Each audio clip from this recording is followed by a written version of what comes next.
జీవితం అనేది ఒక మిస్టరీ. ఎంతమంది నమ్ముతున్నారు ఈ విషయాన్ని? జీవితం అనేది ఒక మిస్టరీ. మిస్టరీయే కాదా? మిస్టరీయే, అందరూ నమ్మాల్సినటువంటి విషయం. ఎందుకంటే జీవితం ఎప్పుడు ప్రారంభమైంది? భూమి మీద మనం అడుగు పెట్టి, అంటే అమ్మ కడుపులో నుంచి భూమి మీదకి బయటకు వచ్చి జీవించడం మొదలుపెట్టిన తర్వాత మనకు ఏం ప్రారంభమైంది? జీవితం ప్రారంభమైంది. ఏమ రైట్. జీవితం ప్రారంభమైన తర్వాత ఈ మెసేజ్ చాలా ఇంపార్టెంట్. ప్రతి ఒక్కరు జాగ్రత్తగా వినాలి. లైవ్లో ఉన్న వాళ్ళు కూడా కాన్సన్ట్రేషన్గా వినాలి. అలాగే ఎవరికైనా షేర్ చేయాల్సిన పరిస్థితి ఉంటే కనుక మీకు అవకాశం ఉంటే తప్పకుండా ఈ మెసేజ్ని మీ యొక్క పరిచయస్తులకు కూడా షేర్ చేయండి. ఎందుకంటే అందరికి అవసరమైన మాటలు ఈరోజు దేవుడు మనతో తన గ్రంథంలో నుండి మాట్లాడబోతున్నారు గనుక. రైట్.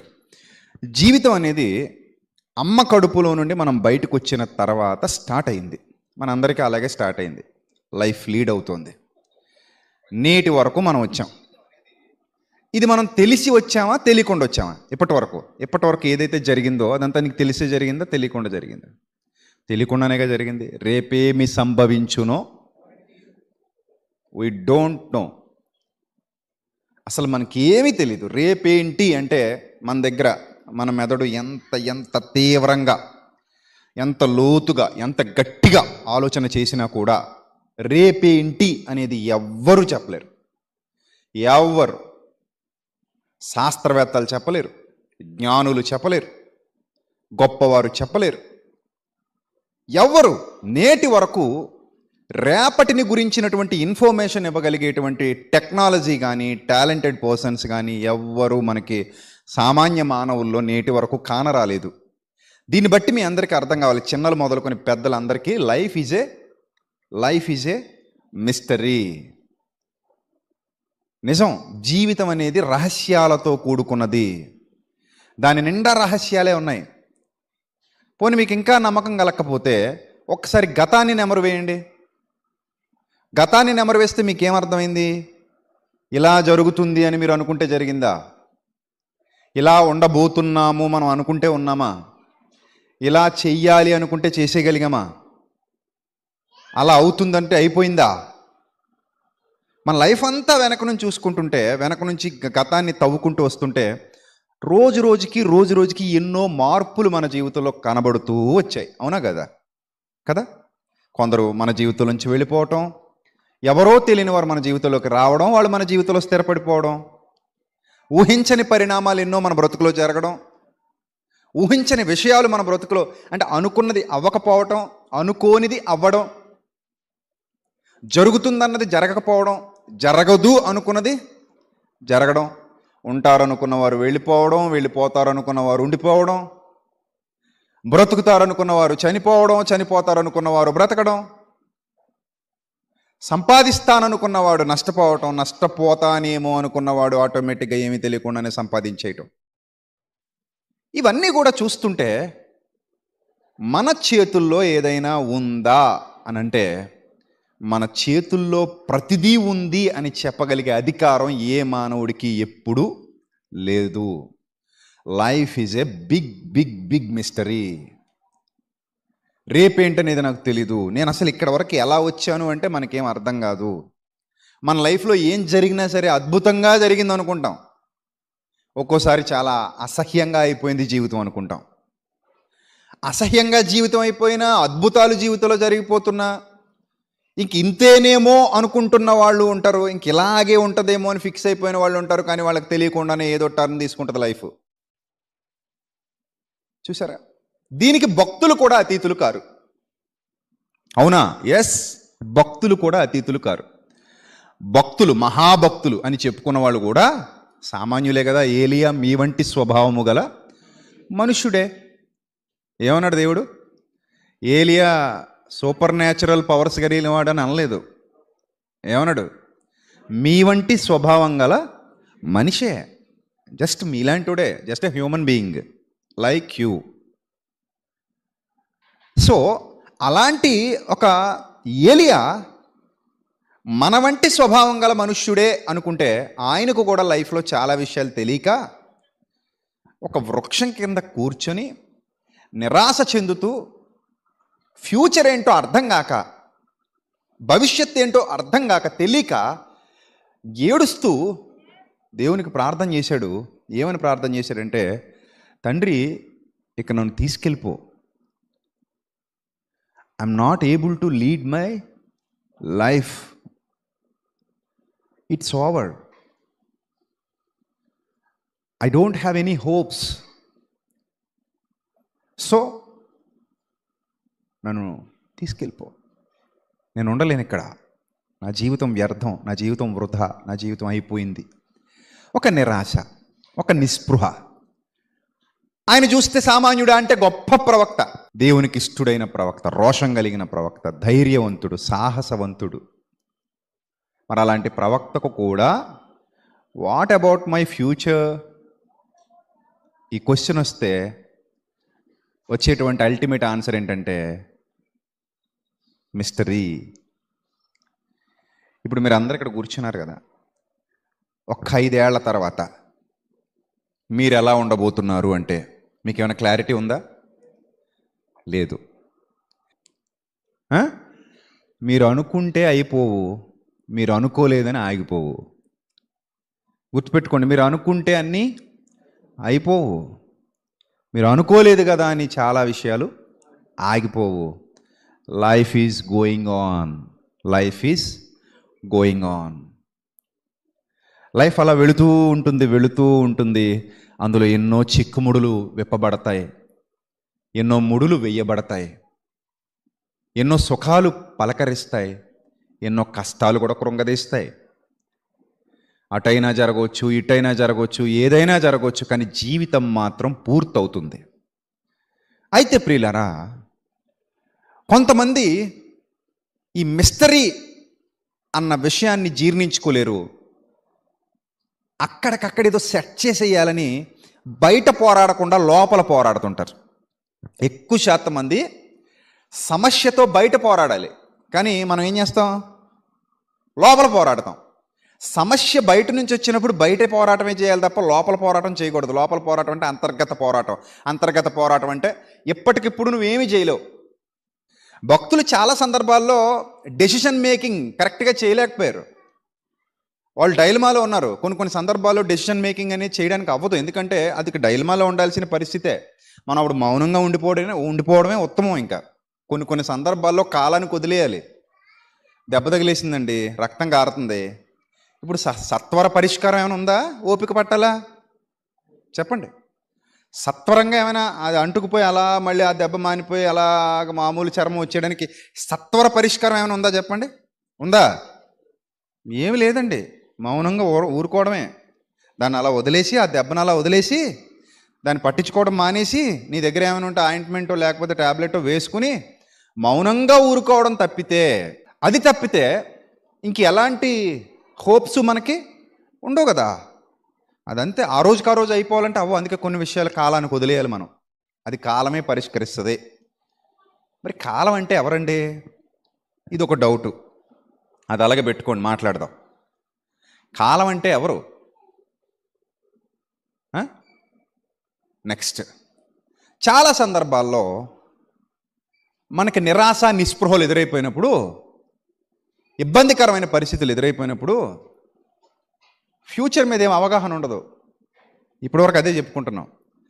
హాస్పిటల్ బెడ్ మీదకి వెళ్తారు, బ్రతుకుతారో చచ్చిపోతారో మనకి ప్రస్తుతానికి తెలీదు. ప్రస్తుతానికి ఎక్కడున్నారు? బెడ్ మీద ఉన్నారు.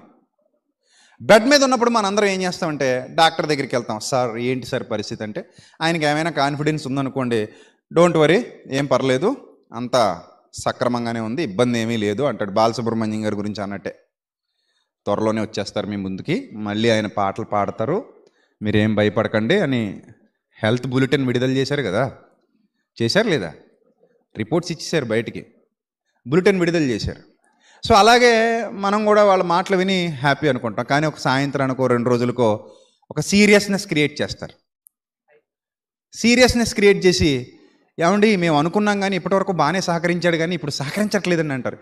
అక్కడ సహకరించట్లేదు అనేసరికి మన గుండెల్లో జల్లుమంటది ఒక్కసారి. ఎందుకంటే మళ్ళీ మా వాడు బయటకు వచ్చేస్తాడు, ప్రేమగా మళ్ళీ ఆప్యాయంగా మనం అందరం కలిసి బతకొచ్చు, కొన్నాళ్ళు హ్యాపీగా జీవించవచ్చు అనే హోప్ ఉంటుంది కదా మనకి. ఎప్పుడైతే ఇలాగ అనేసారో ఒక్కసారిగా గుండెల్లో దడ మొదలైపోద్ది. అర్రే ఇలా అంటున్నారంటే డాక్టర్లు, మళ్ళీ ఇలా భయపెట్టేస్తున్నారంటే మమ్మల్ని ఇంతకీ బతకడంటారా చచ్చిపోతాడంటారా అని ఒక డైలమా కదా. అయితే వాళ్ళు రావచ్చు, వస్తే పండగ చేసేసుకుంటాం, రాకపోతే గుండెల నిండా బరువుతో బతుకుతాం. అంతే కదండి. మరి వస్తే పండగే, కానీ రాకపోతే మాత్రం గుండెల నిండా ఏదో తెలియని బరువు. ఇవన్నీ కూడా మనకి తెలియవు కదండి, కానీ కొంతమంది ఆటోమేటిక్గా బతికొచ్చేస్తుంటారు. నాకు తెలిసిన ఒక ఆయన, మా బంధువు ఒక ఆయన ఉన్నారు. డైలీ నిబ్బుతో మొహం కడుగుతారు, నిబ్బుతోనే నిద్రపోతారు. ఆయనకి ఎన్నో వచ్చేసాయి, మళ్ళీ బతికొచ్చేస్తాడు బయటికి. డాక్టర్లు హాస్పిటల్లో పెడతారు, లివర్ పోయిందంటారు, కిడ్నీ ఇబ్బంది పడుతుందంటారు, బ్లడ్ తగ్గిపోయిందంటారు, అలాగైపోయిందంటారు, ఇలాగైపోయిందంటారు, ఇంకా కష్టం అంటారు, అదంటారు, ఎన్నో వచ్చేస్తాయి, మళ్ళీ వచ్చేస్తుంటాడు బయటికి. ఏంటబ్బా ఈయనంటే నేను అంటాను, అది ఆయన మనిషి కదా బాబు, మిషన్ అంటాను. ఆయన మనిషి కదా, ఆయన మిషన్ అది. దేవుడు చక్కటి ఆరోగ్యాన్ని ఇచ్చాడు, చేతులారా తను పాడు చేసుకుంటున్నాడు. ఈ ఆరోగ్యం లేక ఎంతమంది బాధపడుతున్నారో అని అంటుంటాను నేను. మాకు బాగా దగ్గర బంధువులండి ఆయన. మనిషి మంచోడే, కానీ ఆ ఒక వ్యసనం అతను అలాగా భయంకరమైన స్థితికి దిగజారి చేస్తుంది. సో ఇలాంటి వాళ్ళ జీవితాలు చూస్తున్నప్పుడు ఎందుకు దేవుడు ఇంకా ఛాన్సెస్ ఇస్తున్నాడు, ఎందుకు ఇంకా దేవుడు అవకాశాలు ఇస్తున్నాడు అని ఒక తెలియకుండానే ఒక ఆలోచన పుడుతుంది. భక్తులు కూడా డైలమాలో ఉన్న సందర్భాన్ని ఒకటి చూసి అప్పుడు మనం టాపిక్లోకి వెళ్ళిపోదాం. అపోస్తలుడైన పౌలు, ఆయన అపోస్తలులందరిలో కూడా అత్యంత భారాన్ని భుజాల మీద మోసినవాడు. మామూలు భారం కాదు అది, సేవాభారం అంటే మామూలు భారం కాదండి. ఒక కుటుంబాన్ని చూసుకోవడమే చాలా కష్టం. ఒక 100 కుటుంబాలకి మనం నాయకుడిగా వ్యవహరించాలి, 200 కుటుంబాలకు లేదా 500 కుటుంబాలకు నాయకుడిగా వ్యవహరించాలి. వాళ్ళ బాగోగులు, వాళ్ళ కష్ట సుఖాలు ఏవైనా సరే ఫోన్ చేస్తారు. ఏంటి పరిస్థితి అంటే ఆ సలహా ఇచ్చే నాయకత్వం కావాలి. వాళ్ళ కష్టం వచ్చిందంటే వాళ్ళకి మంచి గైడెన్స్ ఇవ్వాలి, వాళ్ళ కుటుంబాన్ని నడిపించాలి, చక్కగా వాళ్ళని ఆదరించాలి. సో ఇవన్నీ ఉంటాయి. సో ఏదేమైనా సరే అలాంటి ఒక భారాన్ని మోసినవాడు అపోస్తలుడైన పౌలు. 1-2 ఎన్ని సంఘాలండి, ఎన్ని సంఘాలు. ఆ భారం అంతా మోసాడు చివరి వరకు. అది చాలా పెద్ద బాధ్యత, అది చిన్న బాధ్యత అనుకోకండి. నాయకత్వం అంటే చాలా పెద్ద బాధ్యత. సక్రమంగా సత్యంలో ఉండి చేస్తే, స్వార్థంతో చేస్తే అది నాయకత్వం లక్షణాలు కావు, కానీ స్వార్థం లేకుండా సత్యంతో చేస్తే అది చాలా పెద్ద బరువు. అది ఎందుకంటే తలపోటు కూడా. ఇది ఎప్పుడు ఎవరు ఎలా రియాక్ట్ అవుతారో తెలీదు. వాళ్ళందరినీ ప్రార్థనలో, వాక్యంలో నిలబెట్టి ప్రతిదినం వారి కొరకు ప్రార్థిస్తూ, వారి బాగోగులు చూస్తూ వారిని చక్కగా నడిపించాలి ఒక కాపరి. అందుకే పేతురు గారికి బాధ్యత అప్పగిస్తూ ప్రభు అంటారు, నీవు నా గొర్రెలను మేపుము, నా గొర్రెలను కాయుము అంటారు. ఒక మంచి షెపర్డ్, ఎ బ్యూటిఫుల్ షెపర్డ్, ఒక మంచి కాపరి అలాంటి బాధ్యత తీసుకుంటాడు. సో అలా ఉండాలి. పౌలు గారు చాలా పెద్ద భారాన్ని మీద పెట్టుకున్నారు. అంత భారం మీద పెట్టుకుని సేవలో కొనసాగుతున్నటువంటి టైంలో ఆయన కొన్ని సందర్భాల్లో ఆయన మాట్లాడిన మాటలు చూస్తుంటే ఏంటి పౌలు గారైనా ఇలా మాట్లాడారు అనిపిస్తుంది. ఏంటి ఇలాంటి కోణాలు కూడా ఉన్నాయంటే ఎస్ ఉన్నాయి, ఎందుకంటే లైఫ్ ఈజ్ ఎ మిస్టరీ. అది మనం అదే మాట్లాడుకుంటున్నాం ఈరోజు. అపోస్తలుల కార్యాలు 27:20 ఒకసారి చదువుదాం. అపోస్తలుల కార్యాలు 27:20. కొన్ని దినములు సూర్యుడైనను నక్షత్రములైనను కనబడక పెద్ద గాలి మా మీద కొట్టినందున ప్రాణముతో తప్పించుకొందుమను ఆశ బొత్తిగా పోయెను. గమనించండి జాగ్రత్తగా. కొన్ని దినములు సూర్యుడైనను నక్షత్రములైనను కనబడక పెద్ద గాలి మా మీద కొట్టినందున ప్రాణములతో తప్పించుకొందుమనే ఆశ బొత్తిగా పోయిందట. బొత్తిగా పోయిందంటే శూన్యమనా, లేకపోతే 100% ఉందనా, కనీసం 50 అయినా ఉందనా? బొత్తిగా పోయిందంటే అర్థం ఏంటి చెప్పండి? శూన్యం. శూన్యం. ఎవరికి శూన్యం? మనం ఎక్స్పెక్ట్ చేస్తామండి అసలు ఈయనేంటండి బాబు, ఈయన మహావీరుడు, ధీరుడు, శూరుడు, క్రీస్తు సైనికుడు, బలవంతుడు, శక్తిమంతుడు, ఏదైనా డీల్ చేయగలిగే దమ్మున్న క్యాండిడేట్ కాబట్టే కదా దేవుడు ఎన్నుకున్నాడు. అలా దేవుని చేత ఎన్నుకొనబడిన ఒక మహానాయకుడు ఎందుకు ఇలా అయిపోతున్నాడు? ఆశ పోయిందట, బొత్తిగా పోయిందట, అసలు ఆశే లేదట. అసలు ఆశ బొత్తిగా పోయి నీరసించిపోయాడు. ఇంకంటే అతనికి ఎలాంటి హోప్స్ లైఫ్ మీద లేవు. సరిగ్గా ఇదే టైంలో చాలామంది డేలా పడిపోతారండి. నిజం చెప్తున్నాను, సరిగ్గా ఇదే టైంలో చాలామంది డేలా పడిపోతారు. ఇంకా మా జీవితం ఏముందండి, మా జీవితం ఇంకా అంతా అయిపోయిందండి అంటారు. నీకు ఏం తెలుసు అసలు అయిపోయిందో ఉందో? నీకు తెలుసా? ఇలా ఇది వరకు ఎన్నిసార్లు అనుకోలేదు నువ్వు, ఈరోజు ఈ స్థితిలో ఉన్నావు. నువ్వు ప్యాంటు చొక్క వేసుకొని చక్కకొచ్చి కూర్చున్నావు, హాయిగా మంచి డ్రెస్ వేసుకొని చీర కట్టుకొని రెడీ అయ్యి వచ్చి కూర్చున్నావు. కానీ ఇది వరకు ఎన్నిసార్లు అనేసుకుని ఉంటావో ఇలాగా ఓసారి ఊహించుకో. ఇంకా అయిపోయిందండి, ఇంకేముందని అన్నావా లేదా? గతంలో అన్నావా? అంటే అనుండొచ్చు. కానీ ఈరోజు ఒక్కసారి ఆలోచించుకుంటే అరే చి ఇలా అనుకున్నాను అప్పుడు నేను అనిపిస్తుంది. కొండలు దాటాడట, లోయలు దాటాడట. కొండలు దాటుకుంటూ లోయలు దాటుకుంటూ వెళ్ళిపోయిన తర్వాత ఎదురుగా ఒక పెద్ద పర్వతం కనబడిందట. నీకు ఈ పర్వతాన్ని నేను ఎక్కగలనా? నా వల్ల అవుతుందా?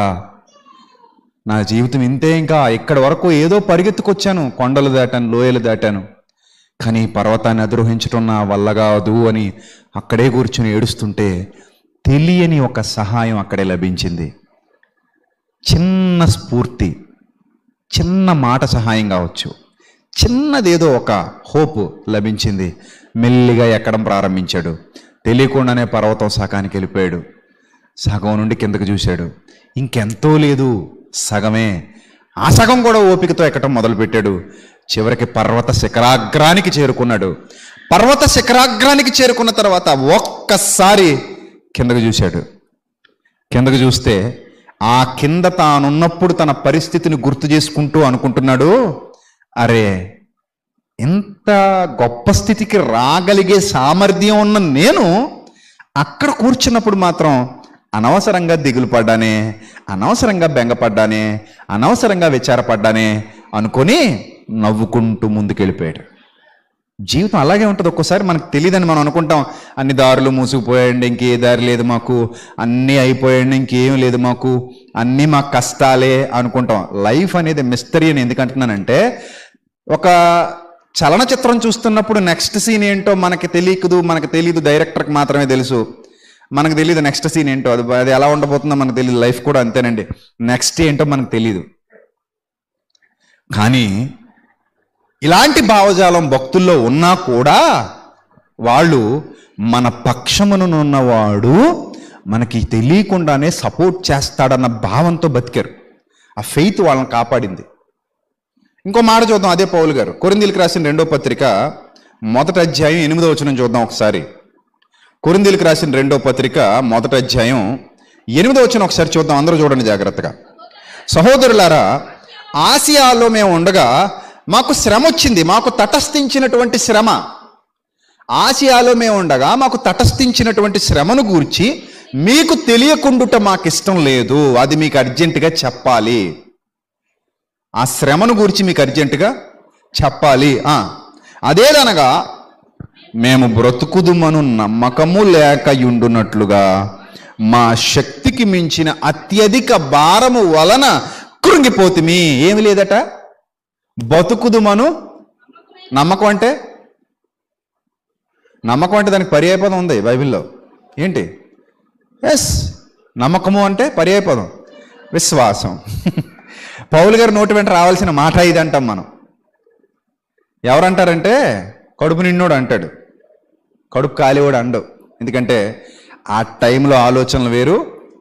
అన్నీ బాగున్నప్పుడు ఎన్ని కబుర్లేని చెప్తాం, ముళ్ళు దిగాక అర్థం అవుతుంది దాని నొప్పి ఏంటో. ఓ సింతే కదా అంటాడు పైన ఉన్నాడు, అడిగి బాధ తెలీదు. కానీ గుచ్చుకున్నాడు తెలుస్తుంది ఆ బాధ ఏంటో, లోపల ఎంత సలపరం పెడుతుందో. పైన ఉన్నాడు ఏమంటాడు, ఓస్ ఇంతే, దీనికే ఎంత అడావుడి చేసేస్తున్నా. ఒక్కొక్కరి బాధ మనకు అర్థం కాదండి, వాళ్ళ పెయిన్ వాళ్ళకే తెలుస్తుంది. అందుకే మునుగునోడికి ఏం తెలుస్తుందట, లోతు తెలుస్తుందట. ఒడ్డునున్నవాడికి ఏం తెలియదట, లోతు తెలియదట. అందుకే మునిగినోడిని మనం చులకనగా చూడకూడదండి. ఈ మాత్రానికి ఎంత దూరం చేసేస్తున్నావా, ఈ మాత్రానికి ఎంత అడావిడి చేసేస్తున్నావా అనకూడదు. ఎందుకంటే ఆ పెయిన్ ఏంటో వాళ్ళకే తెలుస్తుంది, మనకు తెలీదు. ఆ నొప్పి ఏంటో వాళ్ళకే తెలుస్తుంది. పాపం వాళ్ళు భరిస్తున్నారు దాన్ని, మనం భరించట్లేదు కదా, మనం మోయట్లేదు, మోసేవాడికే బరువు తెలుస్తుంది కదా. సో ఈ సిచ్యువేషన్లో పౌలు గారు ఎంత శ్రమో అది పాపం. అక్కడ ఒక పదం కూడా ప్రయోగించాడు, అత్యధిక భారము వలన కృంగిపోతిమి. మా శక్తికి మించిన అత్యధిక భారం, ఆ శక్తికి మించిన అత్యధిక భారం వల్ల మేము అందరం ఏమైపోయామంటే కృంగిపోయాం. ఆ బాధలో ఉన్నాను నేను, ఆ ఆవేదనలో ఉన్నాను నేను, ఆ ఇబ్బందిలో ఉన్నాను నేను అని పౌలు గారు చెప్తున్నారు. మరి వీళ్ళకున్న హోప్స్ ఏంటి అంటే ఒక్కటే ఒక హోప్. ఆ తర్వాత మాటలో చెప్తాడు ఆ హోప్ ఏంటో. మరియు మృతులను లేపు దేవుని యందే గాని మా యందే మేము నమ్మిక ఉంచకుండునట్లు మరణమగుదుమను నిశ్చయము మా మట్టుకు మాకు కలిగెను. ఆయన అట్టి గొప్ప మరణము నుండి మమ్మును తప్పించేశాడు అన్నాడు. అంటే అంతకు ముందు సన్నివేశంలో ఆయన మాటలు వేరు, ఆ తర్వాత సన్నివేశం చూడండి. అందుకే జీవితం మీద ఎప్పుడు ఆశలు వదిలేసుకోవద్దు. ఎక్కడితో అయిపోయింది అని నువ్వు ఎప్పుడు అంటావో అప్పుడే నీలోనికి నిరాశ వచ్చేస్తుంది.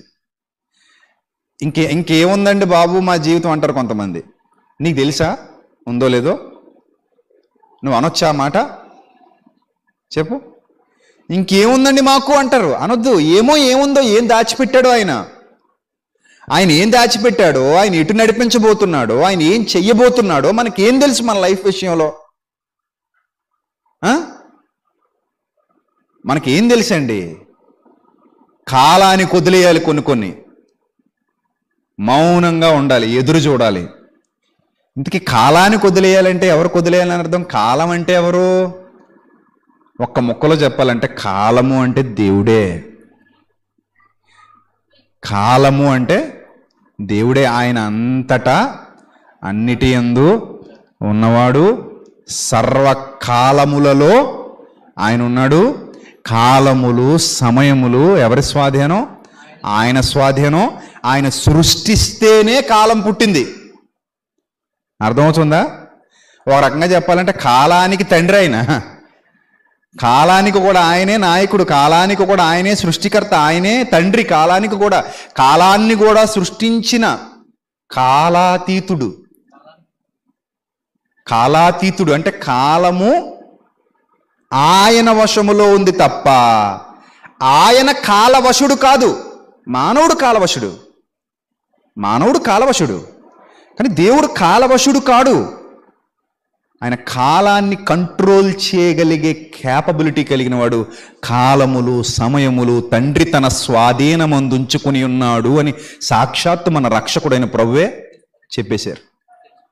ఇప్పుడు నేను చెప్తున్నాను, మీరు ప్రస్తుతానికి ఏదైనా బాధలో ఉండుండొచ్చు, ఏదైనా భరించరాని వేదన మిమ్మల్ని ఆవహించి ఉండుండొచ్చు, ఏదైనా నొప్పి మిమ్మల్ని రోజు రోజుకి పీడిస్తూ ఉండుండొచ్చు.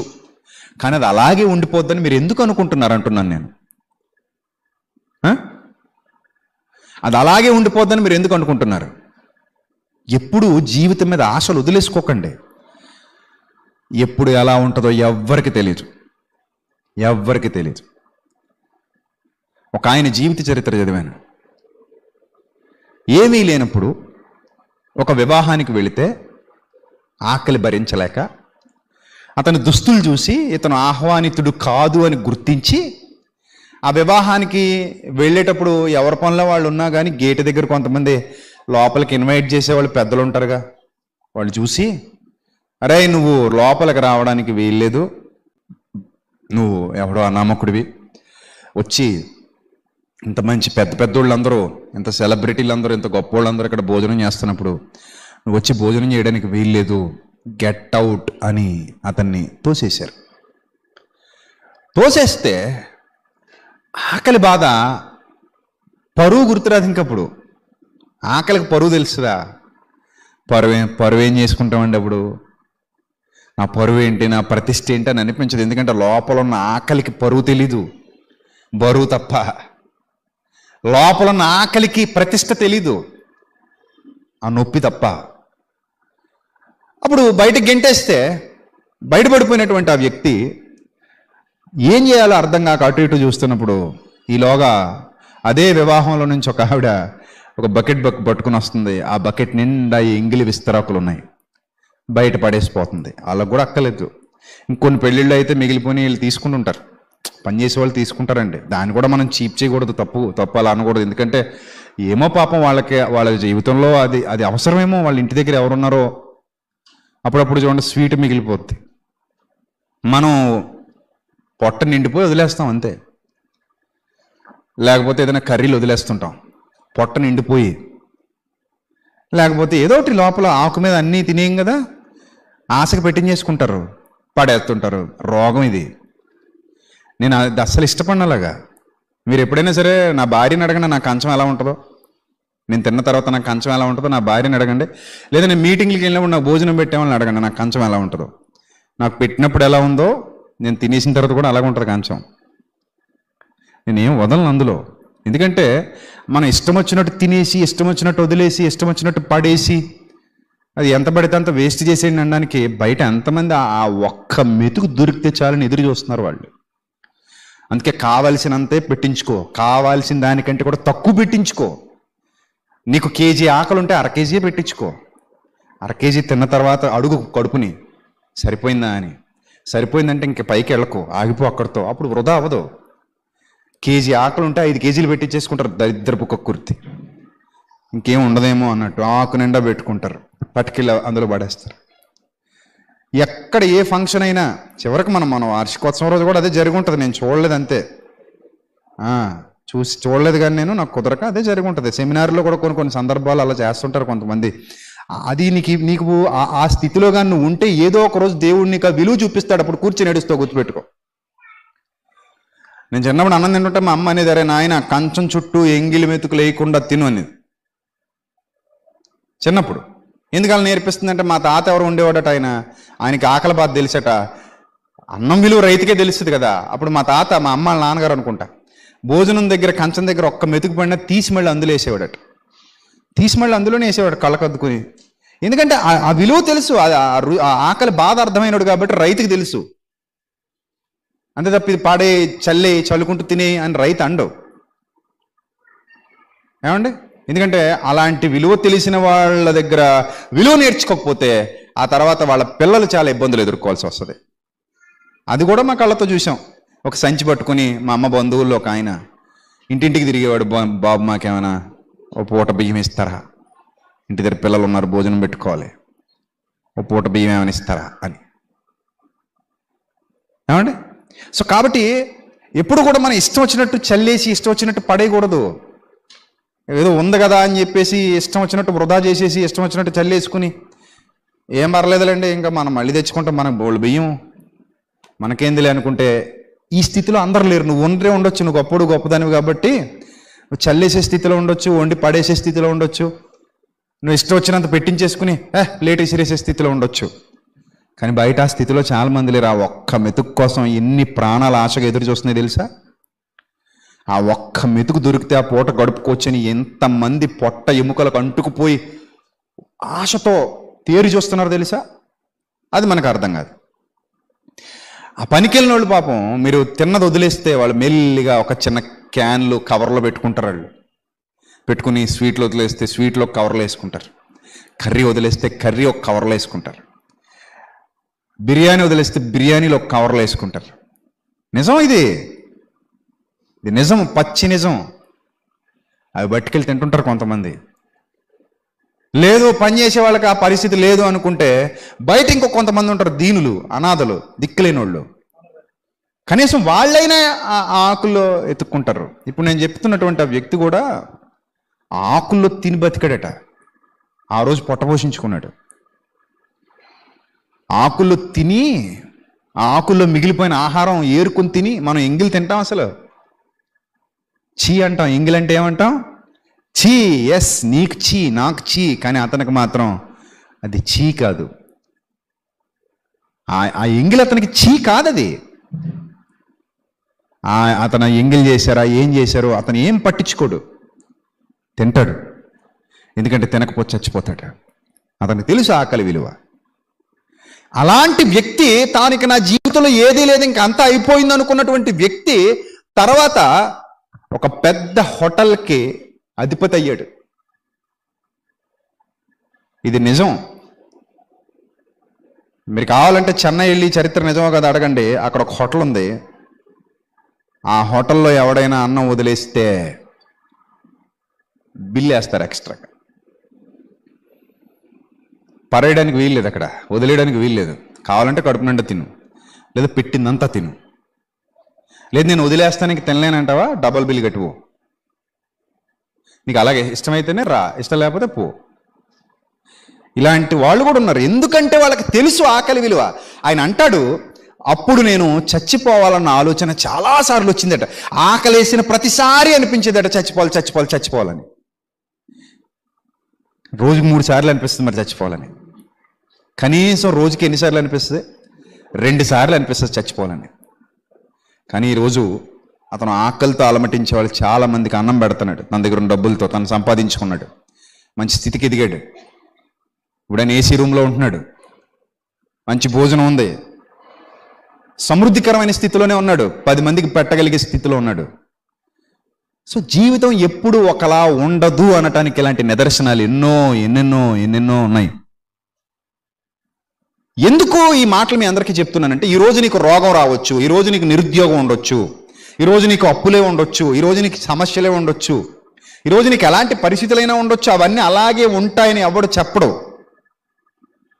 ఈరోజు నువ్వు ఏదో చర్చికి వచ్చేస్తానో, ఈరోజు నువ్వు ఎక్కడికో ఎవడో రమ్మంటే వెళ్ళిపోతానో, ఇన్స్టెంట్గా ఏదో గులాబ్ జామున్ మిక్స్ లాగా టిక్ మన కలిపేసి గులాబ్ జామ్ వేసి నీ నోట్లో పెట్టేసినంత తీయగా ఆ రోజు నీ జీవితం ఏమీ మారిపోదు.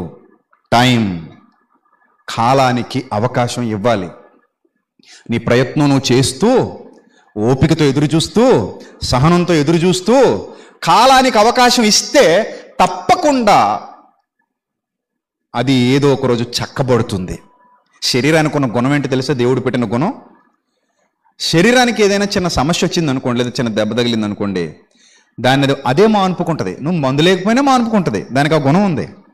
మనం ఏదో కంగారు పడి ఆయింట్మెంట్ రాసి కట్లు కట్టించుకుంటాం. కానీ నువ్వు ఆయింట్మెంట్ రాయకుండా కట్టు కట్టకుండా వదిలినా కూడా నీ లోపల ఒక సిస్టమ్ ఉంది. ఆ సిస్టమ్ ఏం చేస్తుంది అంటే దాన్ని చక్కగా ఏం చేస్తుంది? సరి చేస్తుంది. సరి చేయడానికి లోపల నుంచే అది ప్రయత్నపడుతుంది. సో దేవుడు అలాగే కాలానికి అవకాశం ఇస్తాడు. అందుకే ఒక అద్భుతమైన కీర్తన, మన పక్షమున ఆయన ఉన్నాడు అనటానికి ఒక అద్భుతమైన కీర్తన గుర్తు చేస్తున్నాం. చూడండి, 91వ కీర్తన మొదటి నుంచి ఒక్కసారి చదువుదాం. 91వ కీర్తన మొదటి నుంచి ఒక్కసారి చదవండి. మహోన్నతుని చాటున నివసించిన వాడే సర్వశక్తుని నీడను విశ్రమించువాడు. ఇక్కడ ఒక మాట అంటున్నాడు, ఆయనే నాకు ఆశ్రయము, నా కోట, నేను నమ్ముకొను నా దేవుడని నేను యెహోవాను గూర్చి చెప్పుచున్నాను అన్నాడు. కష్టకాలంలో భక్తుడు రాస్తున్నటువంటి కీర్తనలు, శ్రమకాలంలో భక్తుడు రాస్తున్నటువంటి కీర్తనలు.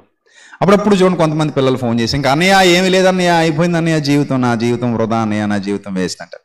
ఓ సంవత్సరం తర్వాత ఆడే ఎగురుకుంటూ గెంతుకుంటూ వస్తాడు. లేదా ఒక నెల తర్వాత, నెల కిందట ఏదో అన్నావు కదా నాయన, అంతా అయిపోయింది అన్నావు, మరి ఇది ఎక్కడి నుంచి వచ్చింది? సంవత్సరం కింద ఏదో అన్నావు కదా, ఇంకేముందని చచ్చిపోదాం అనిపిస్తుందని, ఏమైంది? చచ్చిపోతే ఏమయ్యేది? పర్వతం ఎక్కేసిన తర్వాత అనుకుంటాడు, కింద కూర్చున్నప్పుడు పర్వతం అడ్డు వచ్చిందని నేను ఏమనుకున్నాను? చచ్చిపోదాం అనుకున్నాను.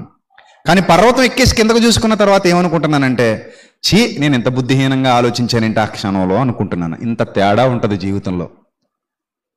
అందుకే ఇప్పుడు ఏ విషయంలోనూ డేలా పడిపోక్కర్లే. Life is a mystery. రేపేదో ఉంది ఇంకా కొత్తది. గడి దాటి ముందుకెళ్ళాలి. ఆ గడిలో ఏముందో తెలీదు. ఆ తలుపు తీసుకుని ముందుకెళ్ళాలి. ఆ తలుపులో ఏముందో తెలియదు. ఆ తలుపు తర్వాత ఏముందో మనకు తెలీదు. అది విశ్వాసం. అలాంటి విశ్వాసం, దేవుని మీద నమ్మకం మనకు ఉండాలి. కొంతమంది ఉంటారు, ఎందుకు దేవుని సన్నిధికి వస్తున్నామంటే వాళ్ళు అంటారు, మాకు ఏదో ఇన్స్టెంట్ గులాబ్ జామున్ మిక్స్ లాగా, ఫాస్ట్ ఫుడ్ లాగా ఫాస్ట్గా ఏవో జరగాలని వస్తూ ఉంటారు. అలాంటి హోప్స్ పెట్టుకోకండి. నేను మీకు ఎప్పుడో చెప్పాను, అలా కాదు. కాలానికి అవకాశం ఇచ్చి ఆశతో దేవుని సన్నిధిలో నిత్య జీవితం కొరకు ఎదురు చూడండి. మన వారం అదే చెప్పాను. ఆయన నీతిని, ఆయన రాజ్యాన్ని వెతుకు,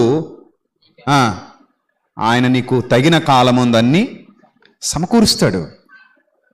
నువ్వు ఫీల్ అవ్వాల్సిన అవసరం లేదు. కొంతమంది భక్తులు ఉంటారండి, వాళ్ళని చూస్తుంటే చాలా ఆనందం అనిపిస్తుంది. వీళ్ళకి ఏ హోపు లేదనిపిస్తుంది. ఈరోజు చాలామంది చర్చిలకు ఆహ్వానిస్తున్న కొన్ని ప్రకటనలు చూస్తుంటే ఒళ్ళు మండిపోద్ది. అప్పులు బాధలా అయితే వచ్చేయండి, ఎక్కడికి రండి, అక్కడే ఉన్నాడు దేవుడు నువ్వు ఏమైనా కట్టిపడేసావా నీ సంఘంలో? కుటుంబ సమస్యలా అయితే రండి రండి రండి ఇక్కడికే. అప్పుడప్పుడు చూడండి, హోటల్ దగ్గరికి వెళ్తున్నాం అనుకోండి, రోడ్ సైడ్ హైవే మీద హోటళ్ళు ఉంటాయి. ఓ మనిషిని పెడతారు వాళ్ళు, ఓ మనిషిని పెట్టి మా దగ్గర రండి అని పిలుస్తుంటారు. బయట ఒకడు ఉండి ఆ బస్సులు పిలుస్తుంటారు, కార్లు పిలుస్తుంటారు, బైకులు పిలుస్తుంటారు. భోజనం ఇక్కడ బాగుంటుంది అక్కడికి వెళ్ళకండి. ఎంతోమంది వచ్చారు, ఎంతోమంది ఇక్కడికి వచ్చినందువల్ల దేవుణ్ణి మేము ఇక్కడ కుర్చీలో కట్టిపడేసినందువల్ల ఇక్కడికి వచ్చిన వాళ్ళకి అద్భుతాలు జరిగిపోతున్నాయి, ఇక్కడికి వచ్చిన వాళ్ళకి మహత్కార్యాలు జరిగిపోతున్నాయి, ఇక్కడికి వచ్చిన వాళ్ళకి కష్టాలు తొలగిపోతున్నాయి. ఎందుకు ఇలాంటి దౌర్భాగ్యపు పబ్లిసిటీలు? ఒళ్ళు మండిపోతే అలా వెళ్ళే వాళ్ళు వెళ్తుంటారు, వాళ్ళు సరైన విశ్వాసులు కాదు. నీ సంఘంలో నీ సేవకుడు సత్యవాక్యం చెప్పేవాడైతే అక్కడుండి నువ్వు దేవుణ్ణి అడగలేవా? అక్కడ నుండి నువ్వు దేవుణ్ణి వేడుకోలేవా? అక్కడ నుండి నువ్వు దేవుణ్ణి ప్రార్థించలేవా? అక్కడ ఉంటే నీ ప్రార్థన దేవుడు వెండా? నా దగ్గరకు వచ్చింది ఏంటి బిజినెస్ అయితే ఏమైనా? చాలా మంది దౌర్భాగ్యాలు బిజినెస్ అలా చేస్తారు క్రైస్తవ్యాన్ని. అన్యజనుల మధ్య దేవుని నామాన్ని అవమానపరుస్తున్నారు. చాలా బాధాకరం ఇది. బాధతో చెప్తున్నాను మాటలు. అది చాలా తప్పది, అది చాలా తప్పు. నువ్వు వాక్యం ప్రకటించు, సత్యం చెప్పు, వచ్చిన వాళ్ళని పోషించు, పంపించు. అంతేగాని ఏదో బిజినెస్ మ్యాగ్నెట్ లాగా రండి రండి రండి రండి మా దగ్గర రండి. ఏంటది? ఎందుకు రావాలి నీ దగ్గరికి? నువ్వు నిజంగా మంచి ఆహారం పెట్టేవాడు అయితే నువ్వు అడుక్కోవాల్సిన పని ఉందా అని అడుగుతున్నాను నేను. ఇక్కడ ఇంతమంది ఉన్నారు, 100 మంది. నేను ఎప్పుడు ఎవరిని మా దగ్గర రండి, మా దగ్గరికి వచ్చేయండి, ఎవరింటికి నేను వెళ్ళాలా? ఎవరింటికి నేను వెళ్ళనేం అడగండి. ఇక్కడ ఎవరు ఇంతమంది ఉన్నారు, నేను ఏమయ్యా ఆయన మీ ఇంటికి వచ్చి మిమ్మల్ని బతిమలాడుకున్నాడా? నో, నేను అలా ఎప్పుడు చేయను. కొంతమందికి అన్నీ బాగున్నా కూడా చెరువు మీద కోపగించి ఏదో చేశారన్నట్టు పోతుంటారు. అక్కడ కూడా నేను వెళ్ళి బతిమలాడను. బాబు మా చర్చికి రండి, మా దగ్గర కూర్చోండి. నో, నీకు ప్రేమతో, ఆప్యాయతతో, అనురాగంతో, నీ మీద బాధ్యతతో చక్కగా బోధించి నిన్ను సత్యంలో నిలబెట్టాలన్న తాపత్రయంతో ఒకడు నిలబడ్డాడు. అది నీకు అర్థమైతే నువ్వొచ్చి వాక్యం నేర్చుకుని వెళ్ళాలి తప్ప ఏదో నేను నీ దగ్గరకు వచ్చి బాబు రా బాబు. నో, ఇంతవరకు ఎప్పుడు నా లైఫ్లో అలాంటివి జరగలేదు, భవిష్యత్తులో జరగదు. ఎందుకంటే మనం ఉన్నట్టుగా బోధిస్తూ సత్యవాక్య ప్రకటనలో ఉన్నప్పుడు ఏ సేవకుడు కూడా ఎవరిని బతిమలాడాల్సిన అవసరం లేదు. రండి, ఇంతమంది వస్తున్నారు, అంతమంది వస్తున్నారు, మీరు రండి. వద్దది. అలా బలవంత పెట్టి ప్రలోభాలకు గురి చేయకు. ఇంకా నీకు చేతనైతే ఒక మాట చెప్పు, ఇక్కడ సత్యాన్ని ప్రకటిస్తున్నాం, నేర్చుకోవాలన్న ఆసక్తి ఉంటే వచ్చి నేర్చుకుని వెళ్ళిపో అని చెప్పు. అంతే తప్ప ప్రలోభాలకు గురి చేసి అప్పుల బాధల, కుటుంబ సమస్యల, తీరని రోగమా, వ్యాధి బాధలను ఓర్చుకోలేకపోతున్నారా, మీ దుఃఖ దినములు సమాప్తములైపోతే వచ్చేయండి. బుద్ధిహీనమైన బోధ. అలా అనకూడదు. ఇప్పుడు అలా అనకూడదండి. అలా చెప్పకపోయినా ఎవరైతే నిలబడ్డారో వాళ్ళది నిజమైన ఫెయిత్ అంటారు దాన్ని. విశ్వాసం అనేది అంత బలమైంది ప్రియులారా. అందుకే ఇక్కడ భక్తుడు అంటున్నాడు, ఏమంటున్నాడో చూడండి. వేటకాని ఉరిలో నుండి ఆయన నిన్ను విడిపించును, నాశనకరమైన తెగులు రాకుండా నిన్ను రక్షించును, ఆయన తన రెక్కలతో నిన్ను కప్పును, ఆయన రెక్కల క్రింద నీకు ఆశ్రయము కలుగును, ఆయన సత్యము కేడెమును డాలునై ఉన్నది, రాత్రి వేళ కలుగు భయముకైనను, పగటి వేళ ఎగురు బాణముకైనను, చీకటిలో సంచరించు తెగులుకైనను, మధ్యాహ్నమందు పాడు చేయి రోగముకైనను నీవు భయపడకుందువు అన్నాడు. ఎందుకంటే హోప్, ఆశావాదం, జీవితం మీద ఉన్న హోప్ ఇంకా బాగుంటుంది నా జీవితం. ఎందుకంటే నా ప్రభువు నాకు తోడుగా ఉన్నాడు, ఆయన నన్ను విడువడు, ఎడబాయుడు, నా పక్షమున నీ ఉండగా నాకు విరోధి ఎవడు? నీవు నా పక్షముననుండగా నాకు విరోధి ఎవడు? ఆయన సన్నిధి పట్టుకుని వేలాడతారు భక్తులు. అంతే కదా. ఇక్కడ చాలా మంది సహోదరులు ఉంటారు, వాళ్ళు అంటారు ఆదివారం ఎప్పుడు వస్తుందా అని ఎదురు చూస్తున్నాం అంటారు. ఆ రోజే వాళ్ళకి పండగ. ఆ సహవాసాలు ఉండాలి, ఇక్కడ ఏదో పని చేయాలి, ఇక్కడ కష్టపడాలి, శ్రమ పడాలి, నా బాధ్యత అనుకోవాలి, నా పని అనుకోవాలి, నా కుటుంబం అనుకోవాలి. ఇందాక ఆయన అన్నాడుగా, ఇది నా కుటుంబం, నేను వెనక వంట చేసి పెడుతున్నాను మీ అందరికీ. ఎస్, ఆ మనస్తత్వం కావాలి, ఆ మనస్సాక్షి కావాలి. అప్పుడు నీ లైఫ్లో నువ్వు ఊహించని స్థితిలోనికి నువ్వు ఆటోమేటిక్గా కాలమే నీ సమస్యలన్నిటిని ఏం చేస్తుంది? పరిష్కరిస్తుంది. కాలం గడుస్తూ ఉండగా మనకు తెలియకుండా ఎన్నో విషయాలు మన జీవితంలో అలా జరిగిపోతూ వెళ్ళిపోతాయి. It's a mysterious life. ఈ మిస్టీరియస్ లైఫ్లో నీకు తెలియకుండా ఎన్నో విషయాలు, వింతలు, విడ్డూరాలు ఉంటాయి. అవి దేవుడు నీ బ్రతుకులో జరిగించేంత వరకు ఓపిక పట్టాలి. అలా చూడంతే జీవితాన్ని. విశ్వాసంతో చూడు, నిరీక్షణతో చూడు, ఓపికతో ఫలించు, ధైర్యంగా నిలబడు. అంతే తప్ప భయంతో, పిరికితనంతో, నిరాశావాదంతో వెనక్కి వెళ్ళిపోకు. ఆయన మన పక్షమునుండగా మనకు విరోధి ఎవడు? ఇక్కడ అదే మాట్లాడుతున్నాడు. ఏమంటాడంటే, నీ పక్కన 1000 మంది పడినను, నీ కుడి పక్కన 10,000 మంది కూలినను అపాయం నీ యొద్దకు రాదు అన్నాడు. భక్తులకున్న విశ్వాసం వాళ్ళని కాపాడింది. గత వారం కూడా అదే చెప్పాను, visible things and invisible things. విశ్వాసం అనేది కంటికి కనిపించేది కాదు, కానీ అది చేసేటంతటి గొప్ప కార్యాలు మరేది చేయలేదు. చిన్నది అనుకోకండి. అనుభవం ఎంత ఉంటుందట? అనుభవం ఎంత ఉంటుంది? చాలా చిన్నది ఉంటుందండి. కానీ ఒక్కసారి అనుభవం పడింది అనుకోండి, 2 పట్టణాలు నాశనం అయిపోయాయి. హిరోషిమా, నాగసాకి, జపాన్లో. ఎప్పటికీ ఆ పట్టణాలు ఇంకా కోలుకోలేదండి. అంటే ఇంకా అంగవైకల్యంతో పుడుతున్నారు అక్కడ చాలామంది. అంత ప్రభావం ఉంది. అణువు అంటే చాలా చిన్నది. అణువంత విశ్వాసం, ఆవగింజంత అన్నాడు. అందుకే ఆయన ఎంతట? ఆవగింజంత. అణుబాంబుకి అంత పవర్ ఉంటే, అణుబాంబు కంటే ఎక్కువ పవర్ ఉంది విశ్వాసానికి. ఆవగింజంత ఉంటే చాలు, అది మనం చాలా ఎత్తులో నిలబెడుతుంది. కాబట్టి అలాంటి విశ్వాసాలైన పిల్లలుగా మనం మారిపోవాలి. ప్రతిదానికి బెంబేలెత్తిపోయి, ప్రతిదానికి డేలా పడిపోయి, ప్రతిదానికి అయ్యో ఇంకా అయిపోయిందండి, ఇంకేం లేదండి, ఏం లేదండి. ఏంటి నీకేం తెలుసు లైఫ్ గురించి? ఉంది, ఇంకా చాలా ఉంది. ఎక్కడితో అయిపోలేదు, ఏం అయిపోలేదు. ప్రభువునందు విశ్వాసం ఉంచు, బలంగా నిలబడు, ధైర్యంగా నిలబడు, కాలానికి అవకాశం ఇవ్వు.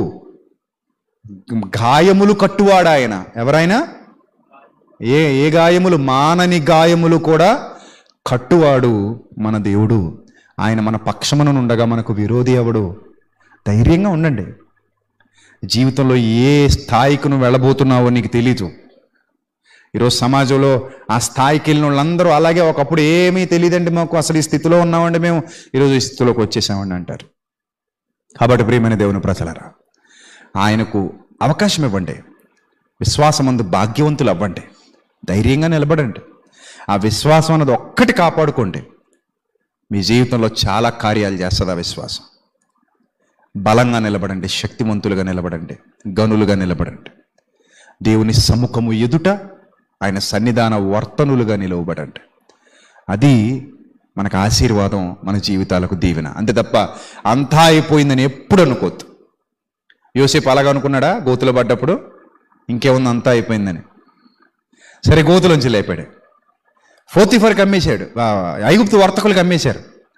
ఇంకా వర్తకులు తీసుకెళ్తున్నప్పుడు, బానిసగా వెళ్తున్నప్పుడు ఇంకేముంది, అంతా అయిపోయింది, నాన్న పోయాడు, తల్లి లేదు, ఆయన వాళ్ళే నన్ను ఇలా చేసేసారు, నా కుటుంబం నన్ను ఇంకా చీత్కరించి వదిలేసింది, ఇంకంతా అయిపోయింది అనుకున్నాడా? పోతీఫర్కి అమ్మేశారు. పోనీ ఏదో పోతీఫర్ దగ్గర బాగుంది కదా అనుకుంటే తీసుకెళ్ళి జైల్లో పడేశారు. 2 ఏళ్ళట. ఎన్నేళ్ళు? దాదాపు 2 ఏళ్ళు. కానీ ఆశావాదం అనేది ఎప్పటికీ మనల్ని ముంచదు. విశ్వాసం అంత గొప్పది. 2 ఏళ్ళు సంఖ్యల చేత అతన్ని బాధించారండి. మా అధికారి భార్యనే రేప్ చేయడానికి ట్రై చేస్తావురా దుర్మార్గుడా నువ్వు అని ఎంత బాధించుంటారో. మా అధికారి భార్యను రేప్ చేద్దాం అనుకుంటావా నువ్వు?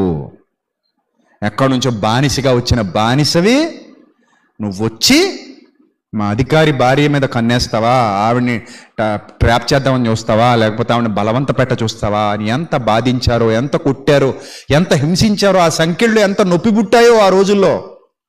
అయినా 2 ఏళ్ళు అలాగే భరించాడు. అప్పటికప్పుడు ఇన్స్టెంట్ గులాబ్ జామున్ మిక్స్ లాగా ఏం కలపడానికి అవ్వదు. సంఖ్యలు అలా తెగిపడిపోయి టక్మన్ అలా బయటపడిపోయి అవ్వదు, టైం పడుతుంది. ఓపిగ్గా ఉన్నాడు. ఈరోజు ఆ సంఖ్యలు ఈయన ఎవరికేమంటే వాళ్ళకేస్తారు. ఆ స్థితికి వెళ్ళాడు కదా. ఈ సంఖ్యలు ఎవరికేయమంటే వాళ్ళకేస్తారు. అక్కడ సంఖ్యలు వేసి బిగించినోడు కూడా అగ్గాడగ్గాడ ప్రతిరోజు వణుకుతానే ఉంటాడు. ఎందుకంటే పాత కక్షలన్న మనసులో పెట్టుకుంటాడేమో. మరంతే కదా. ఆ అన్నలు వచ్చి ఆయన పాదాల ముందు సాష్టాంగ నమస్కారాలు చేశారు. పనులన్నీ నా ముందు వంగాయి, పనులన్నీ నా ముందు నమస్కరించాయి. ఈ పనకు ఆ పనులన్నీ సాష్టాంగ నమస్కారం చేశాయి. ఆ కళ ఆయన జీవితంలో నెరవేరిపోయింది.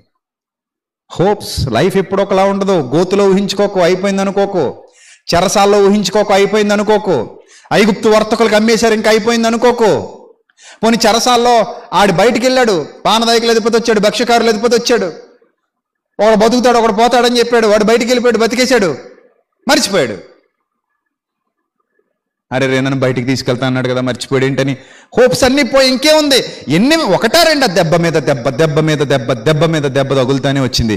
కానీ ఆయనలో ఉన్న విశ్వాసం అంత గొప్పది కాబట్టి నా పక్షముననున్నవాడు నన్ను విడువడు, నా పక్షముననున్నవాడు బలవంతుడు, ఆయనకి ఏదో ఒక హెల్ప్ చేస్తాడు. హెల్ప్ అయితే మాత్రం రాకుండా ఉండదు, ఖచ్చితంగా ఏదో ఒక విధంగా హెల్ప్ నా దగ్గరకు వస్తుంది అన్న బలమైన విశ్వాసంతో. ఇదే విశ్వాసం ఉంటే ఆత్మహత్యలు ఎందుకు జరుగుతాయండి?